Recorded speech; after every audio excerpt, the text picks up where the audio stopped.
जय नमोस्तु तत्त्वं च नन्दयानन्दमौ चेयन नंद सहाौ परम तत्व पद विंदपौ नमियो सिद्ध स्वभाव गुरु अवेशु गुपित रुई गुपित ज्ञान सहकार तारन तरुण समर्थ मुनि गुरु संसार निवार धम्म जो ओतौ निवर अर्थ ति अर्थ है जो भय विनाश भव जू मन ममल ज्ञान पर लो।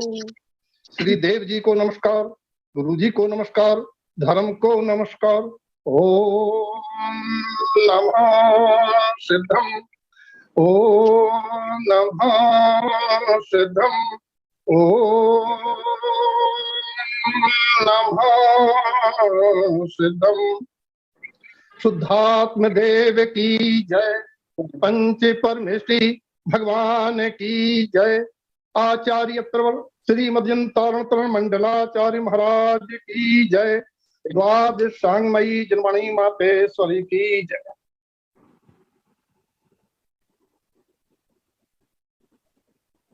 विषय वस्तु श्री धर्मोपदेश संपूर्ण विवेचन के अंतर्गत अर्थ, मर्म एवं प्रयोजन। जैसा कि हम सब पूर्व चर्चा में एक सूत्र लेके चले थे, मंत्र विधि तारण पंथ का प्राण कब?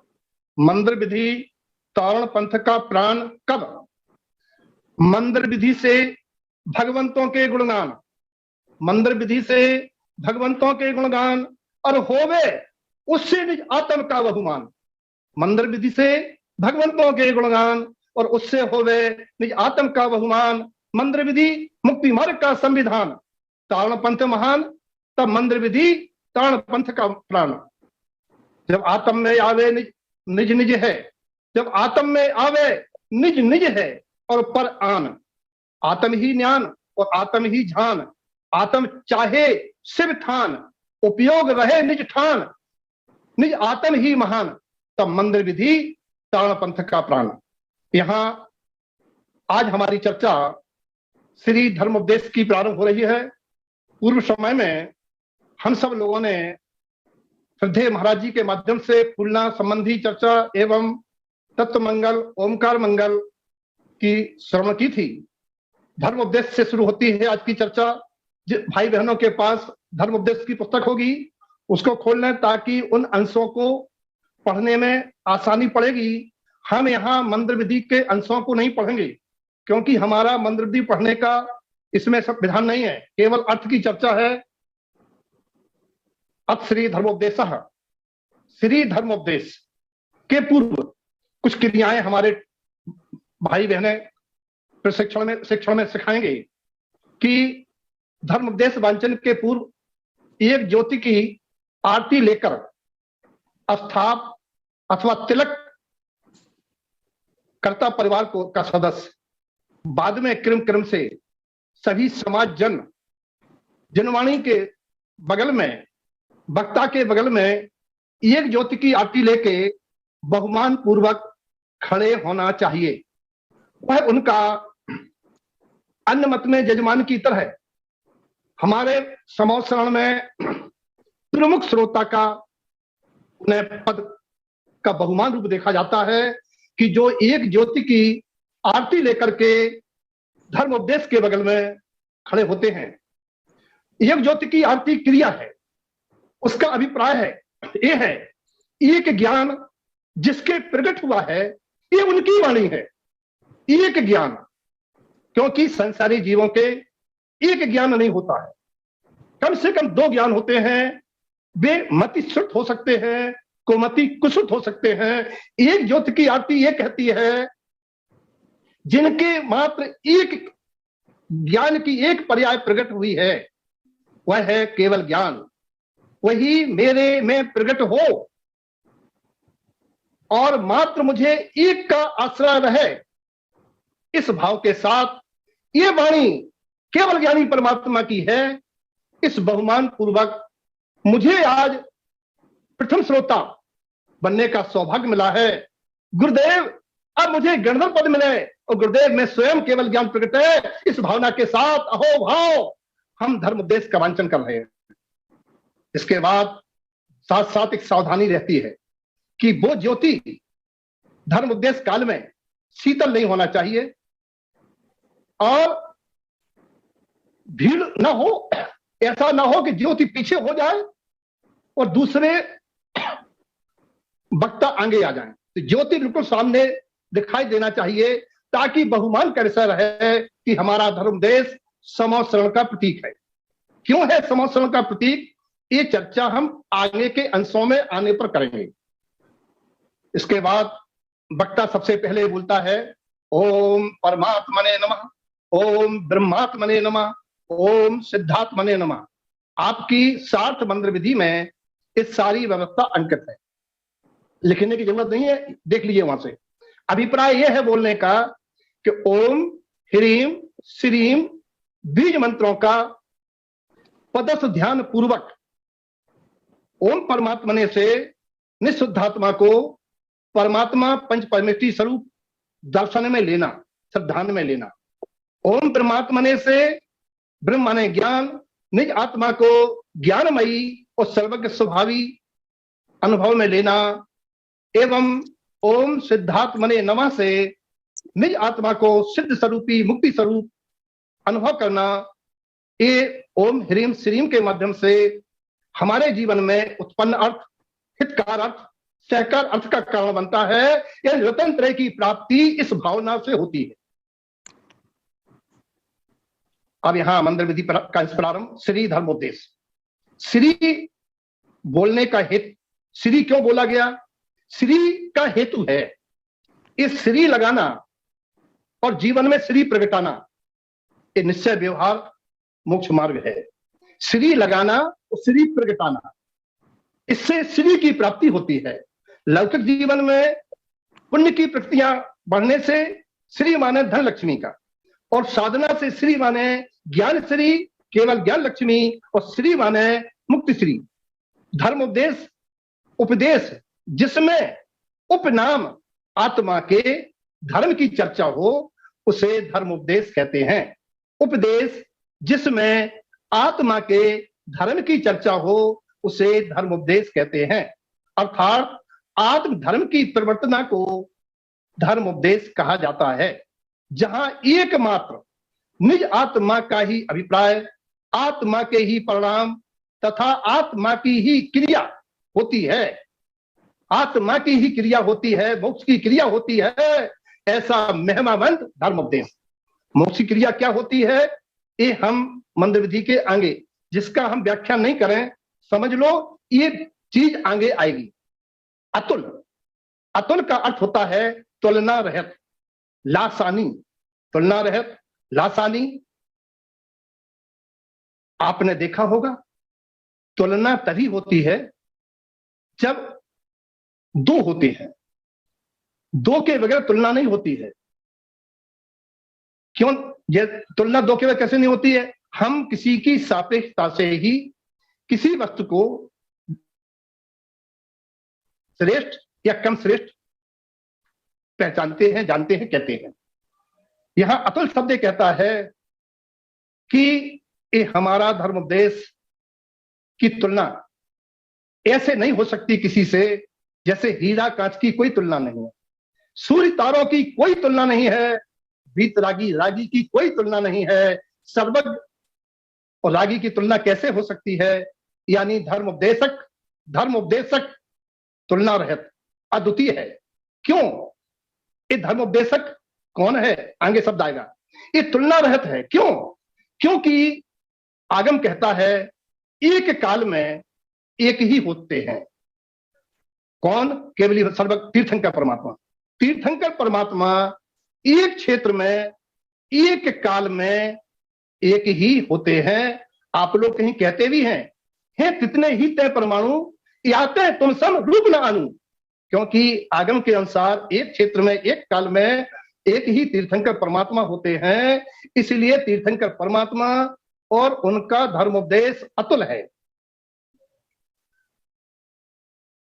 क्योंकि तीर्थंकर प्रकृति के बंध पूर्वक उसकी स्थिति पूर्ण होकर उदय आने का काल आपका ही था। ये बात क्यों कही गुरुदेव ने धर्म उपदेश में? क्योंकि गुरुदेव के साथ सत धारा से जुड़े हुए 6 दर्शन के लोग उनके शिष्य के रूप में धर्म उपदेश लिखते समय उपस्थित थे, और उस समय वे सारे लोग अपनी अपनी प्राचीन मान्यताओं को लेके पूर्वाग्रह से ग्रसित होते हुए अपने अपने, कोई अपने अल्लाह को, कोई अपने विष्णु को, कोई अपने नानक देव को उपदेशक मान रहे थे। तब गुरुदेव को ये शब्द लिखना पड़ा कि ये धर्म उपदेश अतुल है।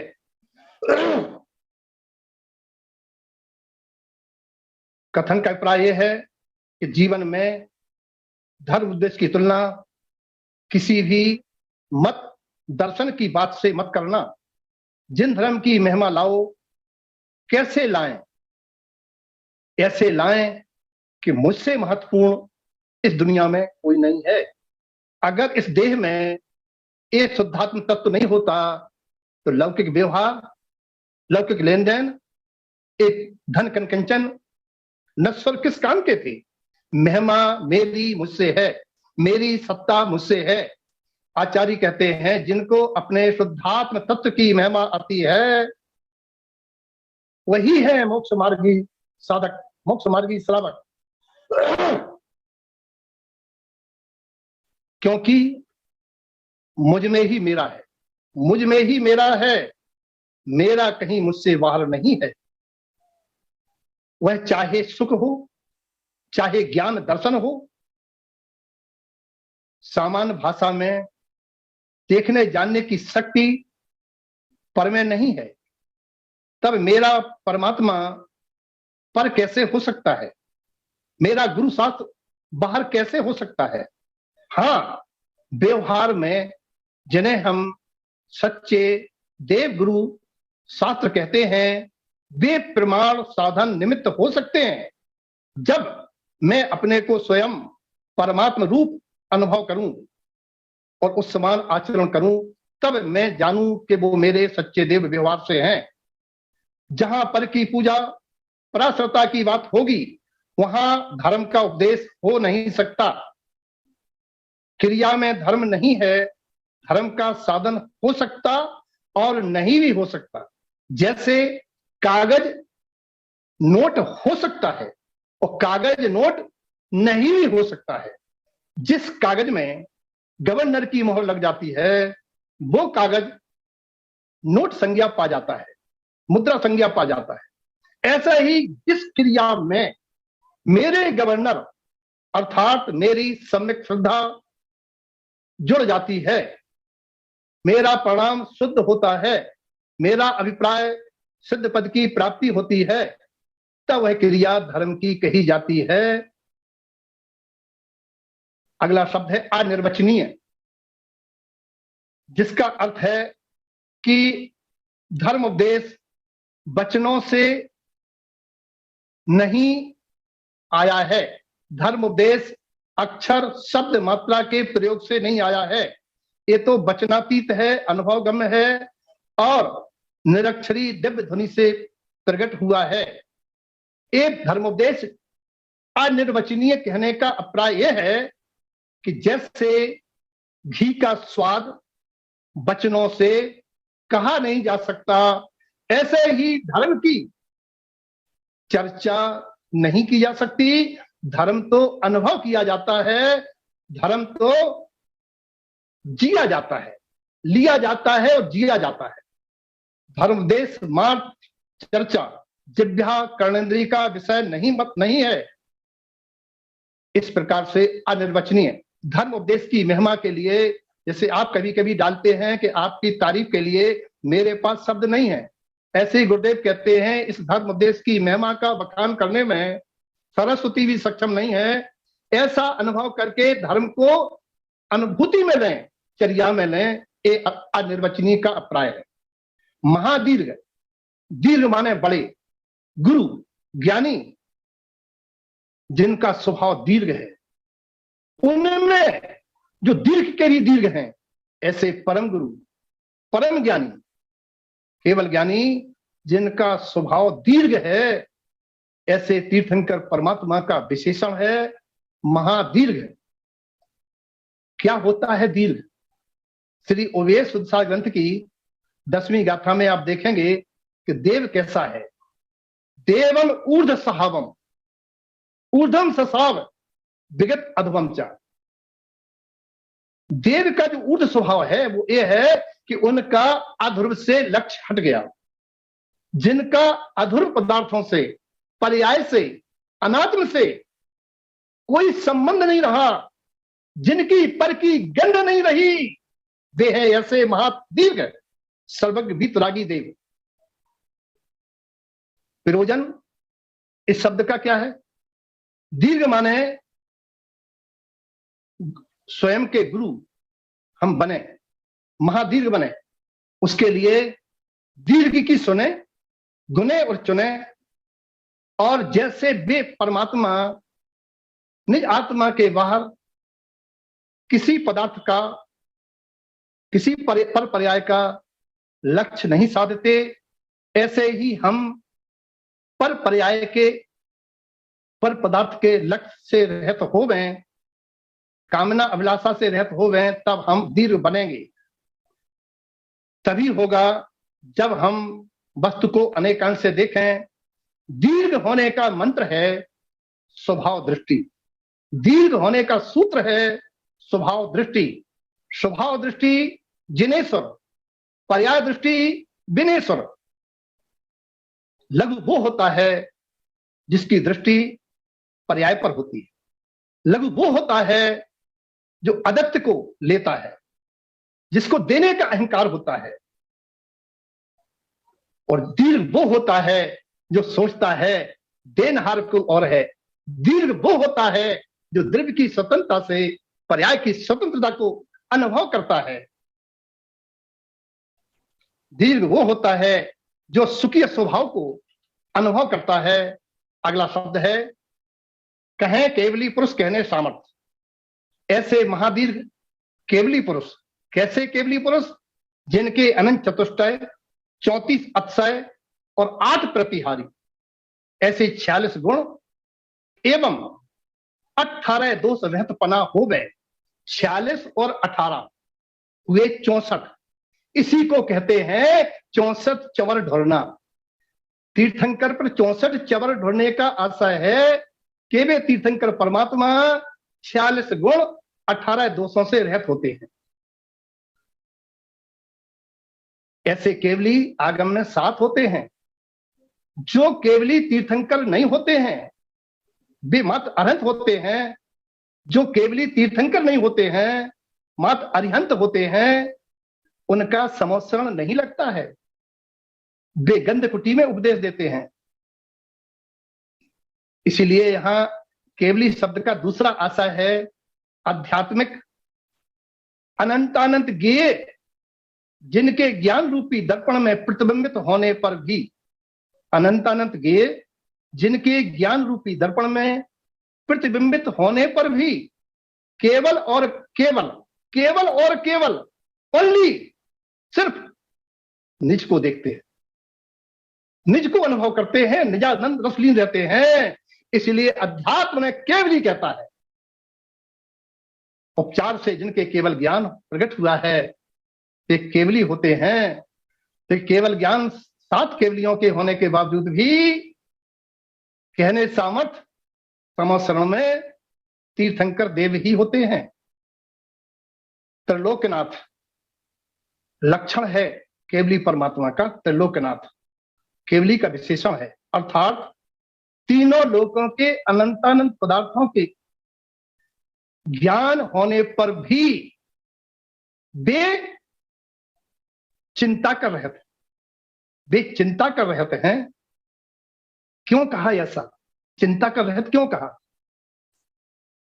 इसीलिए कहा गुरुदेव ने कि संसारी जीव जो मोही रागी हैं, ज्ञों के ज्ञान होने पर चिंताग्रस्त हो जाते हैं।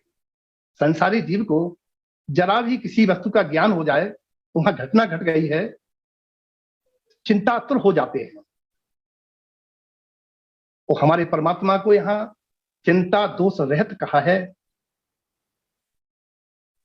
कथन का प्रयोजन यहाँ महाराज जी प्रश्न करें एक? एक हाँ प्रश्न करिए पूछ डॉक्टर लें। साहब। हाँ पूछ लीजिए। हमारे लिए तो सारे केवली एक समान है, फिर 7 प्रकार की केवलियों का उल्लेख करने का क्या उचित? औचित्य है कि सभी केवली का उपदेश नहीं होता।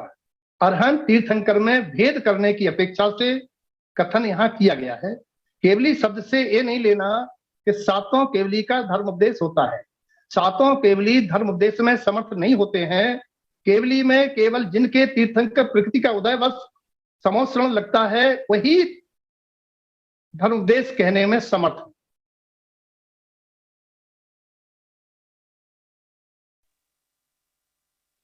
आपकी बात पूरी हो। धर्मोपदेश एक केवली का होता है, पर यहाँ पर अपन उल्लेख कर रहे हैं 7 प्रकार के केवली, तो यहाँ उसका उल्लेख करने से हमें क्या लाभ, ये पूछ रहा था। लाभ यह है कि सातों केवली का धर्म उपदेश नहीं होता है। आगम में 7 प्रकार के केवली होने के बावजूद भी धर्म उपदेश केवल उन केवली का है जो तीर्थंकर है, ये बताने का है। जी महाराज जी प्रणाम, जयतांतर। हाँ जी जयतांतर। महाराज जी, जैसे जो अन्य केवली होते हैं वो सामान्य उपदेश देते हैं क्या? आवे भैया साफ नहीं आ रही मुझे। महाराज जी, जो सामान्य केवली होते हैं जी उनका उपदेश होता है कि उनकी वाणी गिरती है? भैया वाणी खिड़ती है, जो वो दिव्य ध्वनि खिड़ती है उसको उपचार से उपदेश कहा गया, क्योंकि उस दिव्य ध्वनि से गूथित जो दिव्य शुद्ध आया वो उपदेश कहलाया। मूल में दिव्य ध्वनि खिड़ती है। जी महाराज जी वंदना। महाराज जी जय तारंतर। हाँ भाई जी जय तारंतर। महाराज जी फिर कहते हैं कि सामान्य केवली के गंधकुटी होती है, तो उसमें क्या होता है फिर? जैसे कि तिल कुमारी महाराज जी दी बैठे मौसी हैं। जी, महाराज जी हम चाह रहे हैं कि पहले थोड़ा एक पैराग्राफ हो जाए, उसके बाद ठीक अपन है। प्रश्न की श्रृंखला करेंगे, क्योंकि अभी सारे लोगों के रेज हैंड होना शुरू हो जाएंगे, फिर हम किसी ठीक को है, ठीक रोक है, नहीं ठीक पाएंगे। है, ठीक ये ऐसा करिए समाचार बहन की जी। इस बात के लिए। हाँ ठीक है भैया। ये बताओ बहन जी, मेरा बोलने का समय कब तक है आज की कक्षा में? आज आप पहले ये डिसाइड कर दीजिए हम लोगों को कि जैसे आपने धर्मोपदेश शुरू किया है तो आज आप कहाँ तक लेंगे? उल्टो जीव अनादि से तक हो जाएगा आपका।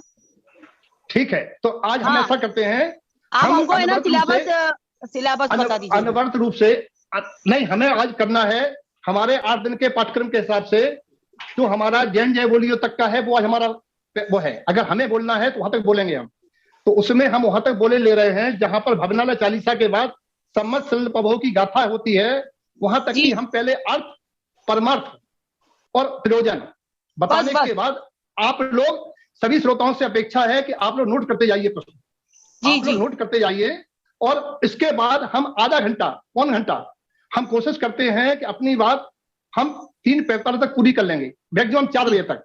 4 बजे से 5 बजे तक आपके सारे प्रश्नों का समाधान होगा। अगर ऐसी व्यवस्था ठीक हो तो हम चलें। जी महाराज जी, यही व्यवस्था हो ताकि हमको सिलेबस भी पता चले। डॉक्टर साहब ठीक है, आप सहमत हैं? महाराज जी, अगर बीच में प्रश्न पूछे जाते हैं तो थोड़ी सी एक रूपता लोगों के मन के भीतर जो आती है उत्कंठा, वो भी शांत हो जाती है। और डॉक्टर साहब क्या है उससे? ठीक है, आपका विचार बिल्कुल ठीक है। डॉक्टर साहब क्या है, ऐसी व्यवस्था से हम गोल को प्राप्त नहीं हो पाएंगे, हमारा धर्म उद्देश्य 28 साल तक पूरा नहीं हो पाएगा। दूसरी बात यह है, हमारा भी वहां धारा बिगड़ जाती है, क्योंकि दूसरी चीज चल रही है। इसमें हमारी अपेक्षा यह है कि आप लोग नोट करते जाएं और फिर आप पूछें, तो हम उस एक क्रम से सबके उत्तर देते जाएंगे। इसमें आप सहमत हो तो बताएं। मेरा तो महाराज जी उद्देश्य अलग था। मेरा उद्देश्य ये था कि जो चीज जहाँ आ रही है अगर वहीं स्पष्ट होगी तो वो ज्यादा अच्छे से स्पष्ट होगी, बजाय विषय। डॉक्टर साहब फिर क्या है, डॉक्टर साहब क्या है, दिव्यानंद की जो स्थिति है वो ये होगी कि धर्म उपदेश 6 महीने चलेगा एक एक शब्द की व्याख्या में, और हम अगर उत्तर देने लगे तो इतना विस्तार हो जाएगा कि आज हम एक पैराग्राफ भी 3 लाइन नहीं पढ़ पाएंगे। अगर आप इसमें सहमत हो तो हमें कोई दिक्कत नहीं है, आप सब आयोजक समझ लो, क्योंकि अगर महाराज जी आप अपना जितना आपको समझाना है उतना आप समझा दीजिए, क्योंकि ये क्लास है, हमेशा क्लास में लेक्चर हो जाए, उसके बाद में आप अपने प्रश्न, इसीलिए कॉपी पेन लेकर के बैठने के लिए कहा गया था, आप अपने प्रश्न लेकर के बाद में हुई, ताकि डिस्टर्ब ना हो, और बाकी लोग को जिनको भी पूछना है सब अपने प्रश्न नोट कर लीजिए। हम आप लोगों के लिए 1 घंटे का समय लेके आए हैं, 4 बजे से 5 बजे तक 1 घंटे पूरा हम समाधान की चर्चा करेंगे। चलिए, तो त्रिलोकनाथ कहने का मतलब है 3 लोग के ज्ञान को जानने वाले, और यहाँ चिंता का रहत कहने का मतलब है तीर्थंकर परमात्मा 18 दोषों से रहत होते हैं, जिनमें एक दोष चिंता भी है। कथन का प्रयोजन यह है कि चिंता मुक्त होने के लिए धर्म उपदेश में जो चिंता कर रहते हैं, ये धर्म उपदेश हम जीवों को चिंता से मुक्त होने के लिए और अचिंत चिंतामणि की प्राप्ति के लिए। अचिंत चिंतामणि क्या होता है? चिंतामणि एक ऐसा रत्न होता है, उस रत्न के सामने जब हम कोई चीज चिंतित माने विचार करते हैं, काश हमें ये मिल जाता, तो उपलब्ध हो जाता है। उसका नाम है लौकिक चिंतामणि रत्न। और अचिंत चिंतामणि का मतलब है जिसके सामने, जिस रत्न के सामने, इस पर मत डालें, सात केवली के नाम हम सब चर्चा बाद में करेंगे। तो यहां अपना यह है कि हम उस चिंतामणि को प्राप्त हो, जिस चिंतामणि के प्रकट होने से हमारे चिंतन के बगैर सारे का सारा अभीष्ट फल प्राप्त हो जाता है। ऐसे अचिंत चिंतामणि कि हमें चिंता करने की आवश्यकता नहीं है, और सर्वज्ञ के समोसरण में भव्य जीवों की सारी शंकाएं स्वमेव ही उनके भाग्य से परमात्मा की दिव्य ध्वनि में आती हैं। इसलिए वे परमात्मा स्वयं शुद्धात्म चिंतामणि का जो अचिंत है उसका अनुभव करते हैं और हम जीवों को धर्म उपदेश देते हैं।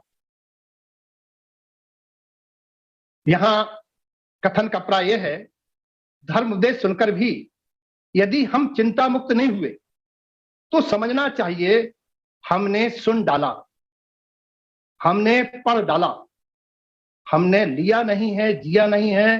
रे जिया, तुम धर्म उपदेश जिया करो। अर्थात जो तत्व निर्णय है वो हमारे को चिंता मुक्त करने का है।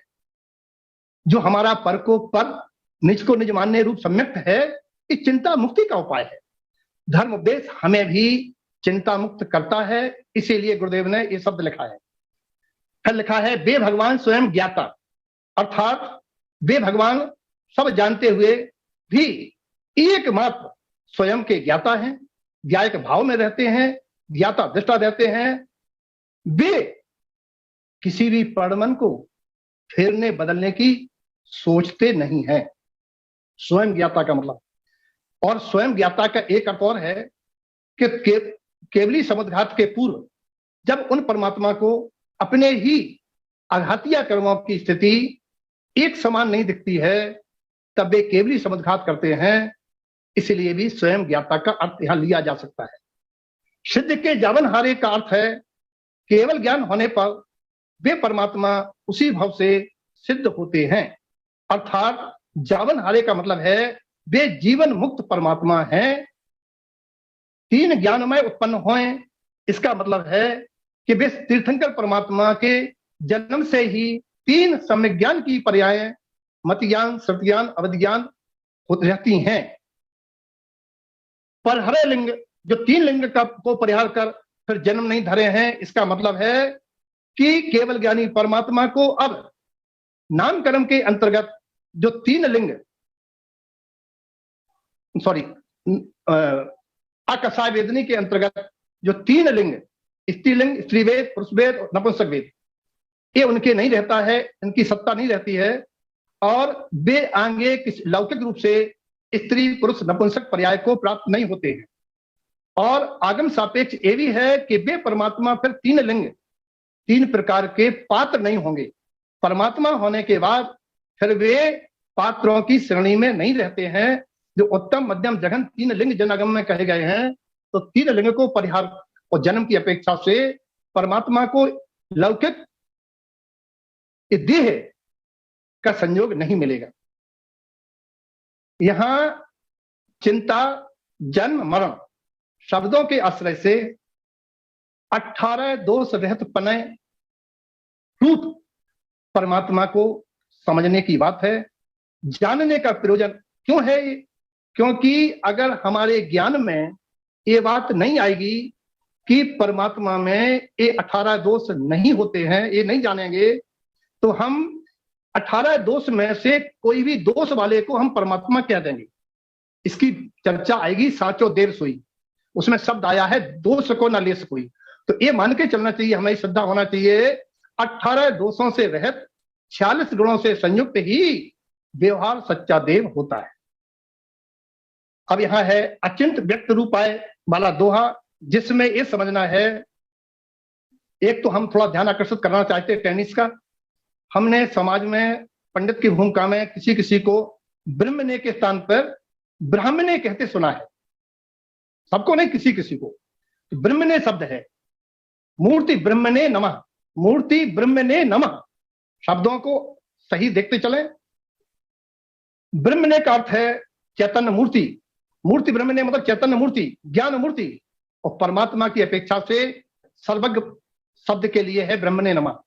मूर्ति ब्रह्मणे नमः, चैतन्य मूर्ति, सर्वज्ञ परमात्मा जो सर्व जगत के आधार हैं, उनको नमस्कार करने की बात कही है।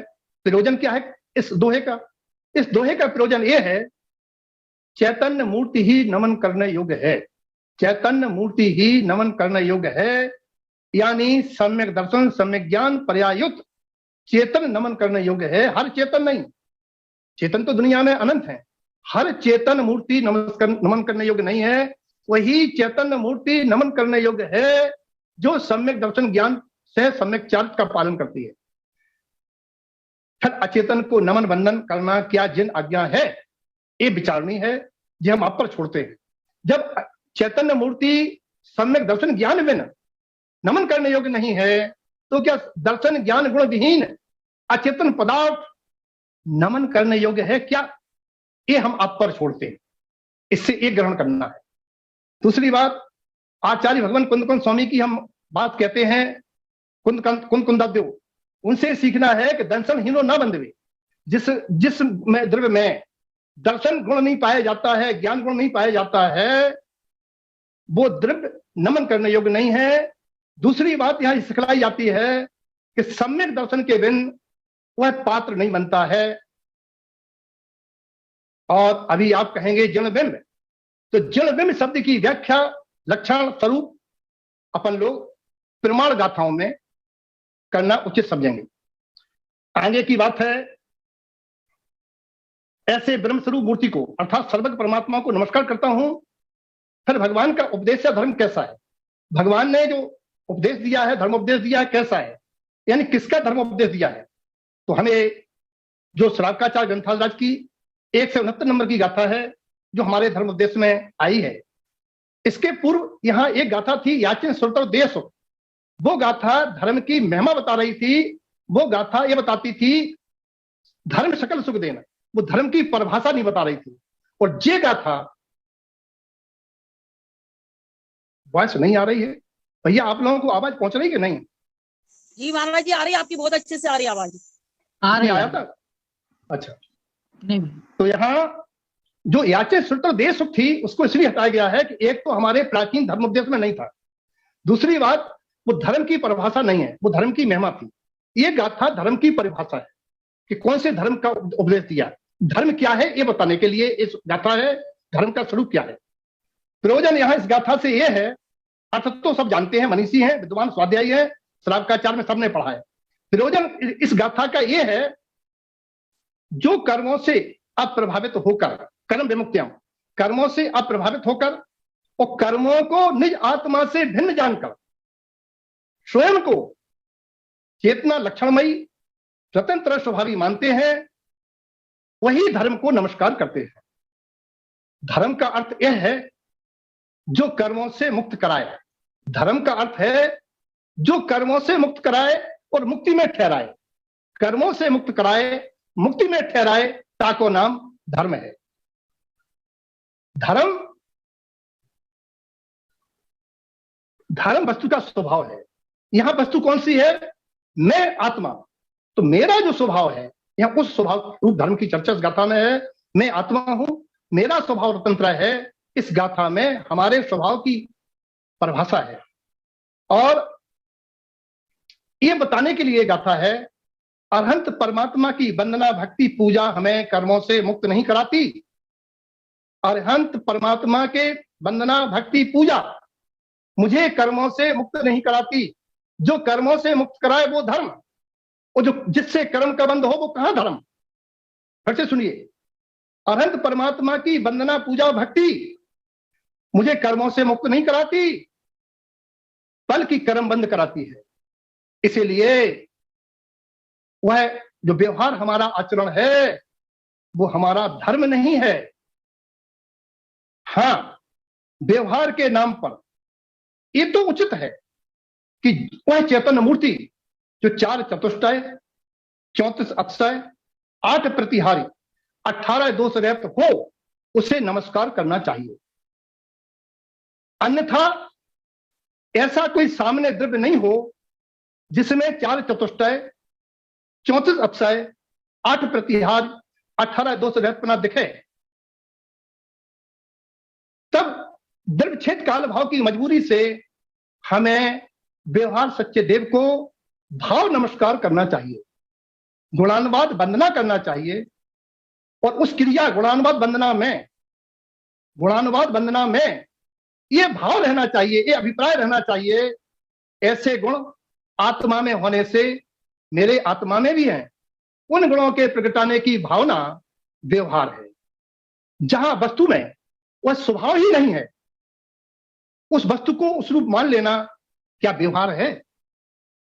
जिस वस्तु में ज्ञान दर्शन गुण नहीं है, जिस पदार्थ में 18 दोष रहितपना, 46 गुणों का समावेश दिखाई नहीं देता है, जहां हमें 34 अक्षर होते दिखाई नहीं दे रहे हैं, जहां हमें 8 प्रतिहार नजर नहीं आ रहे हैं, वहां हम देव मान के उस द्रव्य को द्रव्य नमस्कार करें, क्या ये व्यवहार उचित है? ये हम क्वेश्चन आप लोगों पे छोड़ रहे हैं, एक क्वेश्चन हम आप लोगों से पूछने को छोड़ रहे हैं। आप लोग बताइएगा, क्या यही तत्व श्रद्धान है?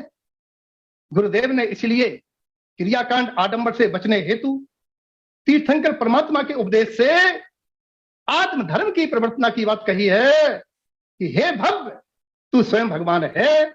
भगवान का अर्थ होता है सत्तावान, भगवान का अर्थ होता है ज्ञानवान। भगवान ज्ञान, उन भगवान ने आत्मधर्म की प्रवर्तना की, काय के लिए की? धर्म उपदेश वस्तु के स्वभाव को कहा है, किस लिए कहा है? ताकि हम सब ये समझें कि मैं आप सब आत्मा हैं। समोध शरण में जो, ध्यान से सुनिएगा, समोध शरण में कितने गतियों के जीव बैठते हैं? 3 गतियों के। समोध शरण में 3 गतियों के जीव बैठते हैं। चौथी गति का, नरक गति का जीव वहां से आयु पूरी किए हुए निकल नहीं सकता है। उन्हें आत्मा को उनके स्वभाव से परिचित होने के लिए धर्म का उपदेश दिया है। यानी धर्म उपदेश उनके लिए कहा है जो सुनते, विचारते, मनन नहीं करते, ऐसे पदार्थों के लिए उपदेश नहीं है। उपदेश किसके लिए है? जो उपदेश को सुनते हैं, समझते हैं, मनन करते हैं और वस्तु का स्वभाव अनुभव करते हैं, श्रद्धान करते हैं, उनके लिए धर्म का उपदेश दिया है। हाँ, उन पदार्थों का तो उपदेश दिया है जिन पदार्थों में ज्ञान दर्शन नहीं है। क्यों दिया है? ताकि अनादि विपरीत मान्यता मिटने के लिए, उन पदार्थों के सम्यक स्वरूप को जानने के लिए, जिससे अनेकानेक भक्त प्राणी रागादिक विभव परिणामों को समन करके आत्म संयम द्वारा शुभ गति को प्राप्त भये हैं। ये धर्म उपदेश, ये जिन धर्म की आराधना की विधि है और उसका लाभ है, क्या है? जिससे माने संयोगी पदार्थ के सम्यक सिद्धांत को स्वीकार करके, जिससे माने परमात्मा के उपदेश में आए हुए पदार्थों के स्वभाव को सम्यक सिद्धांत करके, रागादिक कहिए 28 प्रकृतियां मोहिनी कर्म की, उनके जन्य विकारी मान्यताओं, धारणाओं एवं आचरण से दूर होकर विभावों का समन कहिए उपशमन क्षय करके आत्म संयम के द्वारा शुभ गति को प्राप्त हो सके। जैसे अतीत काल में अनंत जीव हुए हैं, वर्तमान काल में हो रहे हैं और भविष्य में भी होंगे। वे भगवान तथा उनका कथित यह जिन धर्म अपने शरण में आए हुए प्राणी मत पर सहज स्वभाव ही से दयालु अनेक सिद्धि का कर्णहारा है। इस अंश का व्यवहार में ये आशा है, वे भगवान ही शरणभूत हैं।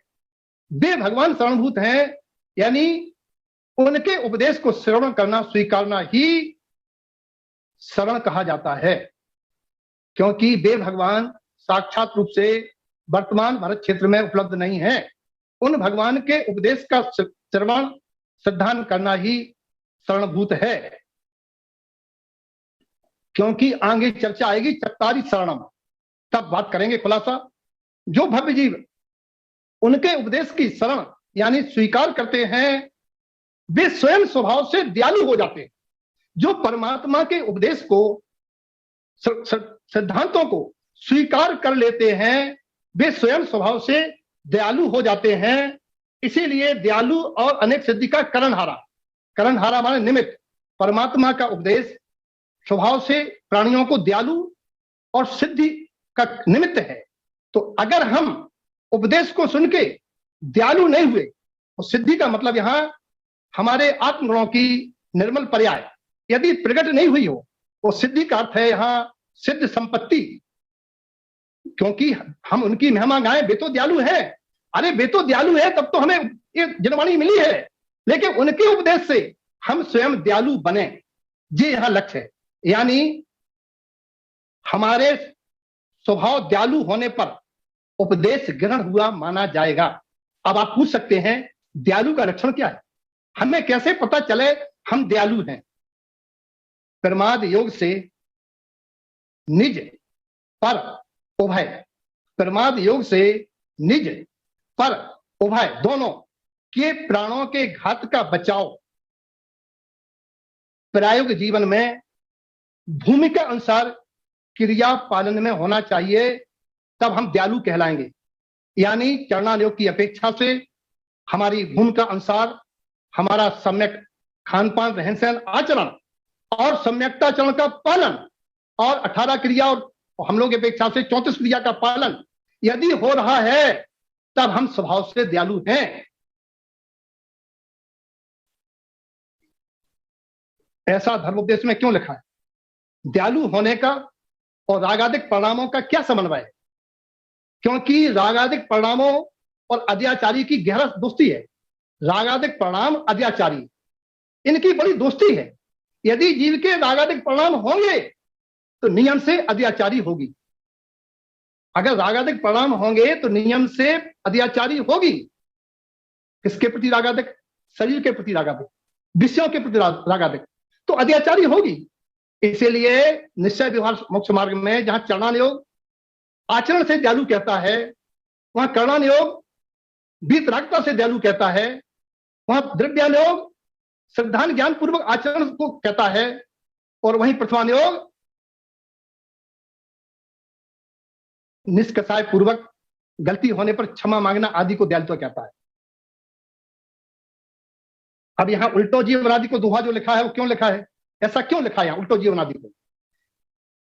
क्यों ऐसा जीव अनाज से उल्टा क्यों है? गुरुदेव क्या कहना चाहते धर्मोपदेश में? मैं जीव, आप नहीं, मैं जीव है, अनादिकाल से अगृहीत मिथ्यात्व बस। उल्टो जीव माने उल्टी सोच, यानी उल्टे विचार, उल्टी भाषा। बोले उल्टी भाषा क्या होती है?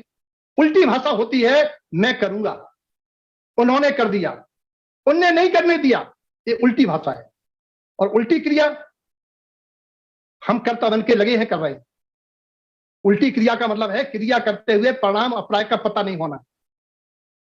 इस उल्टी को पलटने के लिए, यानी मछली की तरह पलट करके प्यास बुझाने के लिए, मिथ्यात्व से सम्यक में आने के लिए गुरुदेव ने सुलटना कहा है।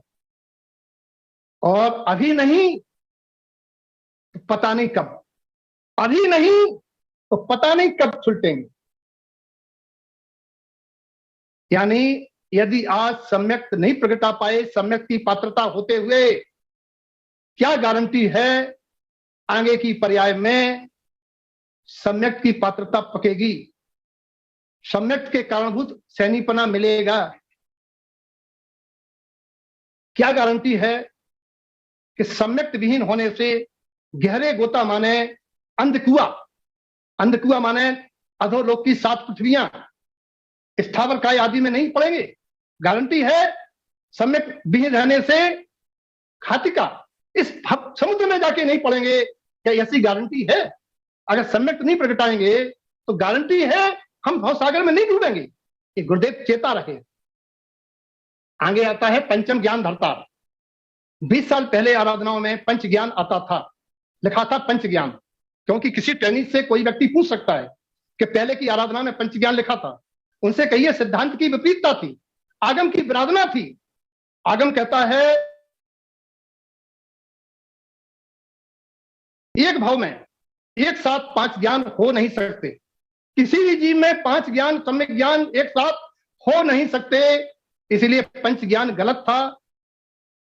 इस सुधार के यहां 60 मंत्र विधि में किया गया पंचम ज्ञान अर्थात सम्यक ज्ञान की पांचवी पर्याय, जिसका नाम है केवल ज्ञान। धर्तार माने धारण करने वाले, विवेकपूर्ण माने यहां सर्वज्ञता, परिपूर्ण सर्वज्ञता, दया दृष्टि, दयालु मूर्ति, कृपा निधान। ये शब्द जो है गुरु महाराज के सत्संग के जीवों की अपेक्षा से गुरु महाराज ने सभी संघों के शब्दों को ले लिया है। कृपा निधान वैदिक का शब्द है, आदि आदि। और 100 इंद्र कर वंदित, ये आगम का विशेष, आगम से तीर्थंकर परमात्मा का विशेषण है। 100 इंद्र कर वंदित का अर्थ होता है 100 इंद्रों से वंदनीय, 100 इंद्रों से वंदनीय श्री परम गुरु तीर्थंकर भगवान आप करें और उनको तारे हैं। यानी यहां तीर्थंकर परमात्मा की पहचान और दयालुता का खुलासा किया गया है कि आत्म दया तो जीव दया। यहां 100 इंद्रों के नाम इस गाथा में है, जिसका अर्थ सब जानते हैं। भवनवासी 40, भवनवासी देवों के 40, भवनालय 40, भवनवासी देव। देव 4 निकाय वाले होते हैं, देवों के 4 समूह होते हैं, भवनवासी, व्यंतरवासी, ज्योतिषी और वैमानिक। यहां भवनवासी के 40 देव, यहां बल्कि हम वैमानिक ना कह के कल्पातीत वाले कहें तो यहां भवनवासी देवों के 40, गिनते जाना भैया, 100 हो जाए पूरे। भवनवासी देवों के 40, व्यंतर देवों के 32, कंपामर माने कल्पवासियों के, कल्पातीत के नहीं है इसमें शामिल, कल्पवासियों के 24, और ज्योतिषियों का चंद्रमा और सूरज। नरो मनुष्यों का नर ना है, नरो माने नर ना है, नर ना है माने नरनाथ, नरनाथ माने चक्रवर्ती। त्रियो, त्रियो माने त्रियंश गति का अष्टापद, जिसे हम उपचार से भरत क्षेत्र में शेर कहते हैं। वैसे तो अष्टापद है, उसकी विशेषता है चाहे ऐसा उछले चाहे ऐसा उछले, 4 पाए पे खड़ा रहता है, 8 पैर होते हैं। अध्यात्म कहता है चाहे ऐसा उछले पुण्य का उदय आए, चाहे ऐसा उछले पाप का उदय आए, 4 पाए पे टिके रहना, ये अध्यात्म कहता है। 4 पाए कौन से हैं धर्म के? 4 आराधना है। ऐसे ये 100 हुए कि नहीं हुए? आप लोगों ने जोड़े होंगे भैया, 40, 32, 24, 1, 1, 1, 1। मैं समझता हूं 100 हो गए होंगे, अगर अर्थ सही होगा तो हो गए। बहुत सुंदर। ऐसे 100 इंद्र कर वंदित श्री परम गुरु तिनको चलो सम्यक उपदेश। इसकी चर्चा के पहले हम थोड़ी सी जनरल नॉलेज की बात कर लें कि इनमें कितने गतियों के नाम आए हैं। 3 देवगति के 4 समूह, मनुष्य गति और त्रियंश गति। ये देव वंदना करने किस लोक में जाते हैं? इस 100 इंद्र किस लोक में वंदना करने जाते हैं? 3 लोकों में से समासरण किस लोक में लगता है? तीनों लोकों में से समासरण किस लोक में लगता है? मध्यलोक में। मध्यलोक में क्या धरती पर लगता है? नहीं, 5000 धनुष ऊपर।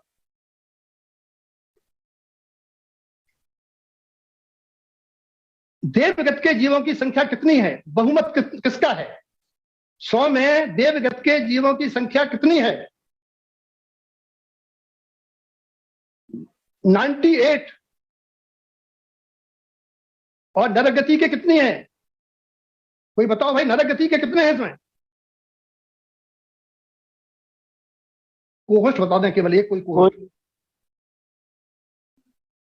इसमें नरगति के कितने हैं? कोई नहीं है, कोई नहीं है। जीरो। कोई नहीं है। बहुत सुंदर। पशु गति का 1, मनुष्य गति का 1, बहुमत 98 देवगति के।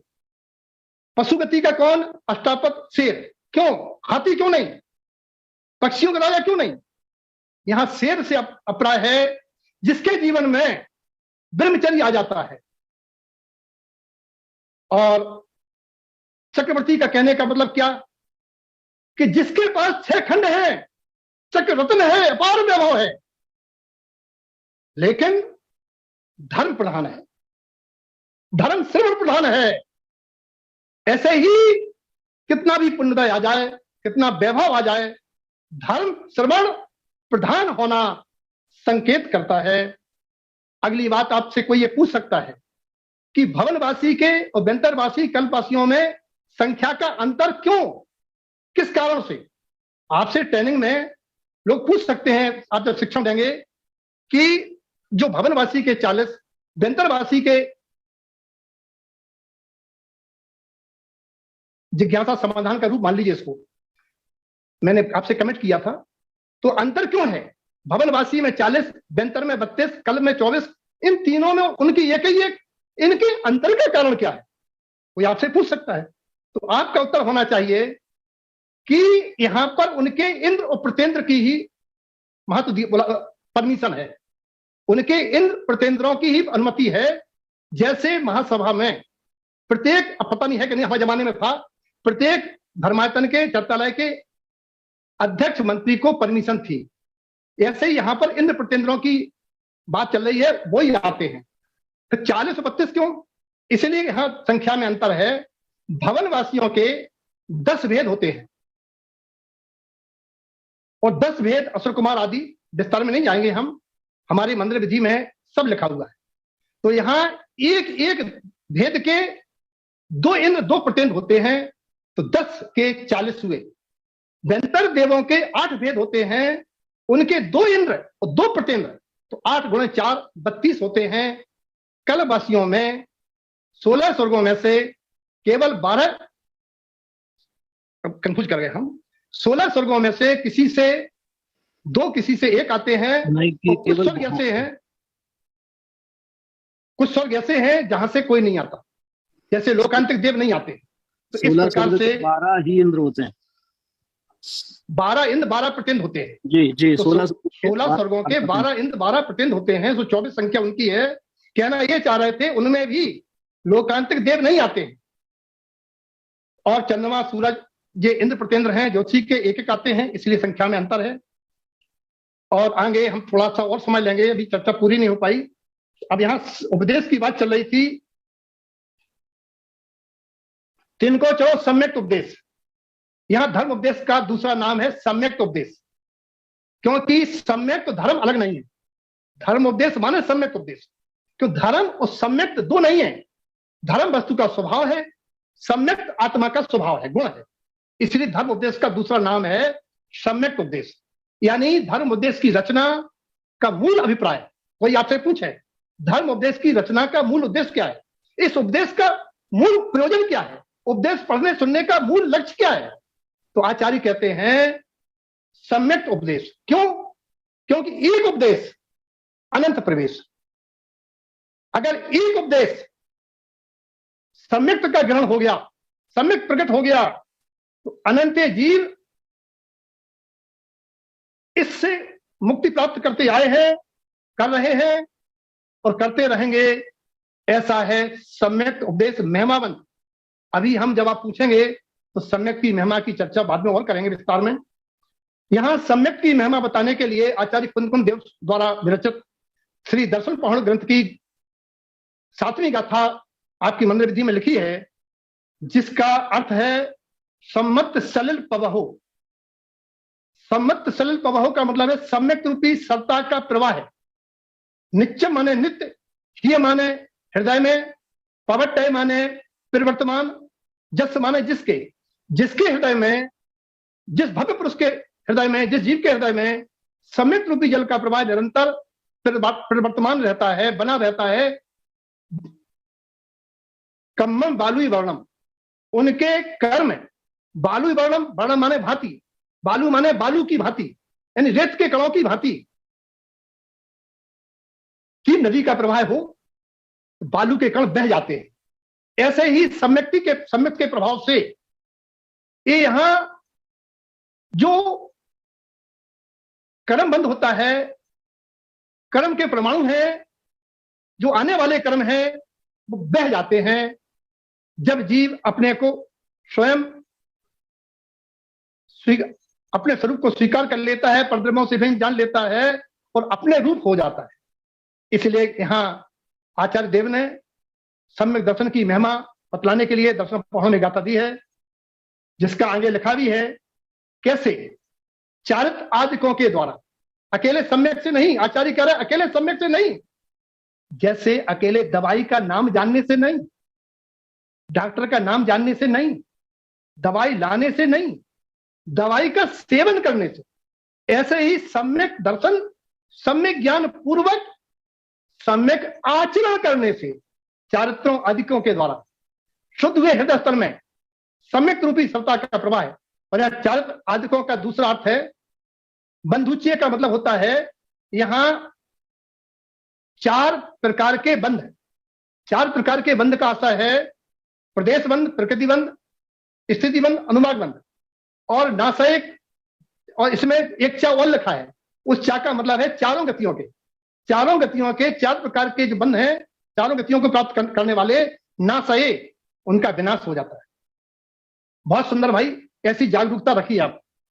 और आगे सम्यक रूपी सत्ता का प्रवाह रेत रूपी कणों के घेर को हटाकर आगे लिखा है चारों गतियों के बंध की प्रताड़ना के नाश का कारण है। प्रताड़ना का मतलब यहाँ दुख देने के, दुखों का नाश करने वाला है। सम्यक रूपी जल शांत है, इसका मतलब क्या है, सम्यक्ति शांत रहना चाहिए। महाराज और नाराज तो काय के महाराज, अगर वो महाराज कहलाता है और नाराज होता है तो कहां महाराज, शांत होना चाहिए, शांति का दायक है। और सबसे बड़ी महिमा सम्यक्ति है, कर्म के उदय से व्याकुल हुए प्राणियों को समता का देने वाला है, दुखों को नष्ट करने वाला है, एवं मोक्ष मार्ग को निष्कंटक कैसे बनाता है, जब सम्यक के साथ सम्यक ज्ञान और सम्यक चरित्र का साथ हो जाता है तब, अर्थात दर्शन ज्ञान, सम्यक दर्शन ज्ञान चारत्राणी, अर्थात सम्यक दर्शन ज्ञान चारत्राणी, तीनों की एकता को मोक्ष मार्ग कहा जाता है। और ये 3 रतन मोक्ष मार्ग को निष्कंटक और सुलभता से प्राप्त कराने वाला सम्यक रत्न है। जगत एक बंधु है, जगत में एकमात्र यही सच्चा भाई है।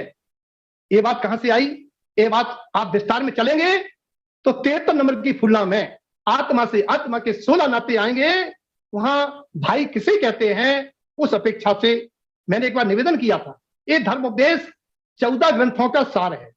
अगर इसकी व्याख्या की जाए तो हो सकता है 500 पेज में भी पूरी ना हो, चर्चा की जाए तो 1 साल में पूरी ना हो।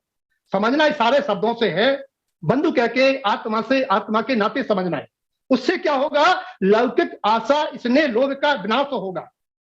यही को ग्रहण कर अनंत पुरुष सिद्ध सिद्धालय को प्राप्त हुए हैं, हो रहे हैं और आगे हो रहेंगे।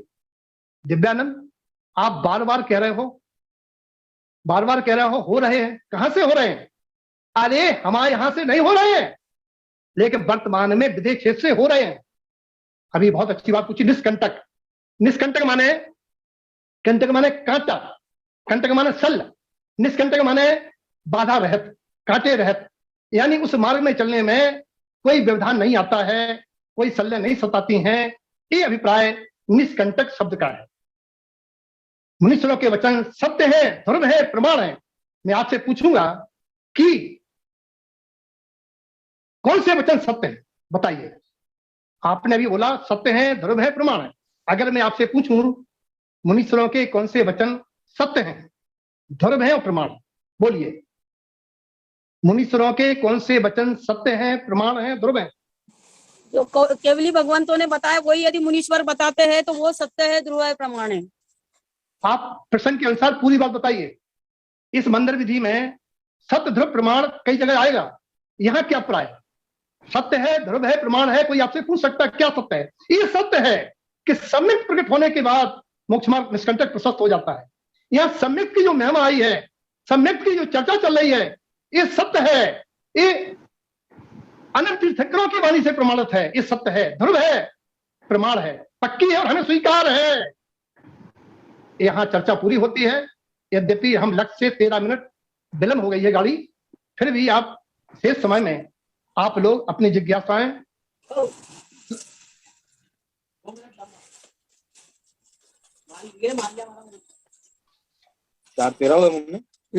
जय तारण तारण महाराज जी। हाँ बहन जी, जय तारण तारण।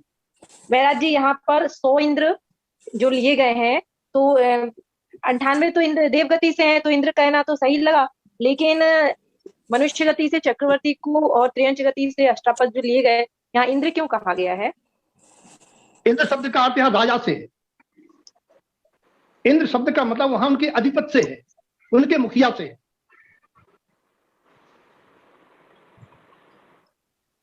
महाराज जी वंदना महाराज जी। हाँ बहन जी, जय तारण जय तारण तारण महाराज जी। हमें पूछ रहे थे कि गंधकुटी कहते सामान्य केवली की गंधकुटी होती है, तो उसमें क्या होता है? जैसे महाराज जी प्रवचन दे रहे हो या दे चुके हो या लेट आ रहे हो, तो जो पंडित जी बैठे होते हैं वो बोलने लगते हैं। ऐसे ही जब समोसण नहीं लगता है, उस समय समोसण में विराजे केवली गंधकुटी में उपदेश देते हैं। जी जी महाराज।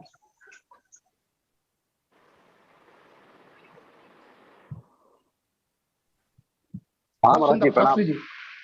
महाराज जी प्रणाम। भैया भैया जय तारण करो। 7 केवली का क्या अभिप्राय है महाराज जी यहाँ पे, ये थोड़ा सा स्पष्ट करें। अभी मैंने निवेदन किया था कि जी महाराज जी, हर केवली 7 केवली से अभिप्राय कथन का ये था, हर केवली के धर्म उपदेश नहीं होता है। हर केवली धर्म, हाँ जी, हर केवली के धर्मोपदेश नहीं होता है। हाँ जी। अच्छा, थोड़ा धीरे धीरे बताइए महाराज जी। हाँ, केवल तीर्थंकर, जिनके तीर्थंकर प्रकृति का उदय है, जिनके समोसण लगता है, जो दिव्य ध्वनि के माध्यम से जगत के जीवों को धर्म प्रचार करते हैं, उन्हीं केवली की अपेक्षा ग्रहण करना। यहाँ अन्य केवली का अपेक्षा ग्रहण नहीं करना। दूसरी बात, केवली शब्द का अध्यात्म लेना, केवल आत्मा का ही वेदन करते हैं।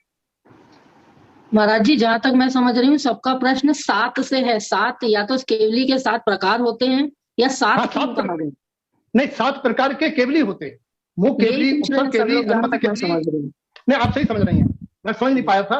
7 का मतलब है केवली 7 प्रकार के होते हैं। सामान्य केवली, मुख केवली, उत्तर केवली, अनुमति केवली, केवलियों के भेद हैं। उन केवलियों के भेद में जो तीर्थंकर केवली हैं, उनका उपदेश होता है, ये कथन है। जय तारण तारण महाराज जी। हाँ बहन जी, जय तारण। महाराज जी, मंदिर विधि तारण पंथ का प्राण है, तो तारण पंथ क्या है, कब उद्भव हुआ, इसके विषय में जो भ्रांतियां हैं सबसे पहले तो वो मिटाई जाएं, इसके विषय में बताया जाए।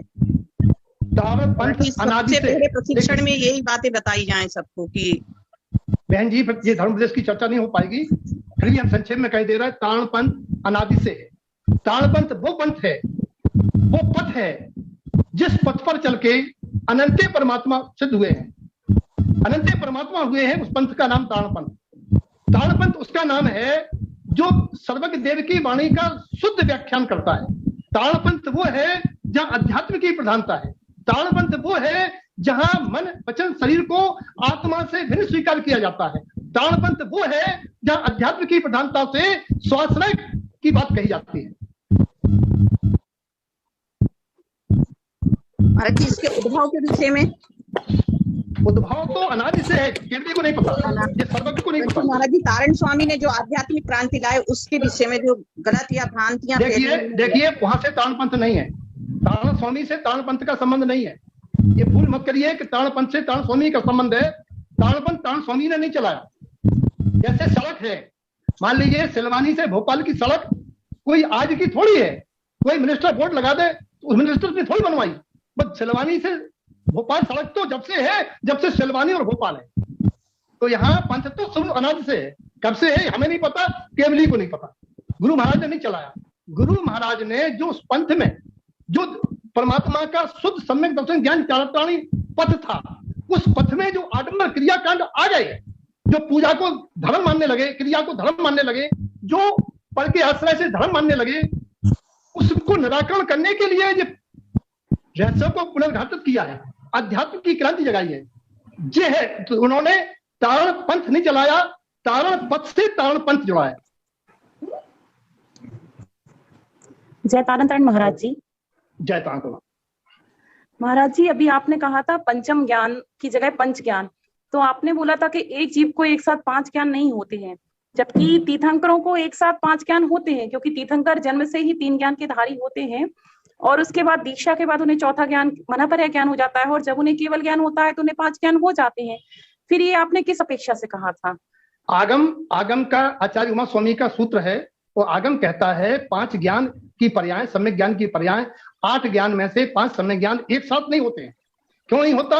हाथी के पैर में आपका पैर समा जाएगा, नहीं समा जाएगा?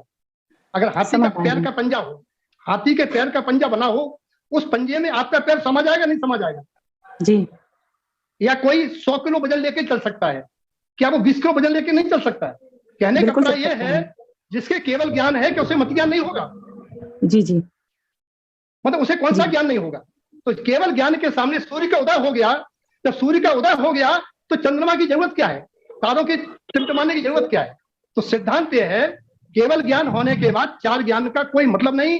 अभी इस पे आ रहा, अधिकतम 4 ज्ञान ही होते हैं। परमात्मा के केवल ज्ञान होने पर उनके 4 ज्ञान नहीं कहे जाते हैं, केवल ज्ञान एक ज्ञान कहा जाता है। इसलिए पंच ज्ञान कहना आगम सम्मत नहीं था, इसलिए परिवर्तन किया गया है। महाराज जी जय तारण करण। हाँ बहन जी जय तारण करण। ये इसमें पहली जो गाथा बताई है उसमें श्री तारण शाकाचार्य की गाथा बताई है जी। तो उसके बाद में जो उल्टो जीव अनादि से है, ये बाकी की गाथा किस ग्रंथ से है? ये गाथा नहीं है, ये क्या है? ये धर्मोपदेश प्राचीन से हटके कुछ बातें जुड़ती चली आ रही हैं, उसका आशय बताने के लिए कि धर्म का स्वरूप न जानने के कारण उल्टी मान्यता से जीव अनादिकाल से ऐसा ही उल्टी सोच करता आ रहा है, इस अपेक्षा से लिखा है। वो किसी ग्रंथ की गाथा नहीं है। फिर इसमें दर्शन पाहुड़ गाथा क्यों लिखा है? दर्शन पाहुड़ गाथा यह है कि वहां सम्यक दर्शन की महिमा के लिए उन प्रथम आचार्य को प्रमाण करके लिखा गया है।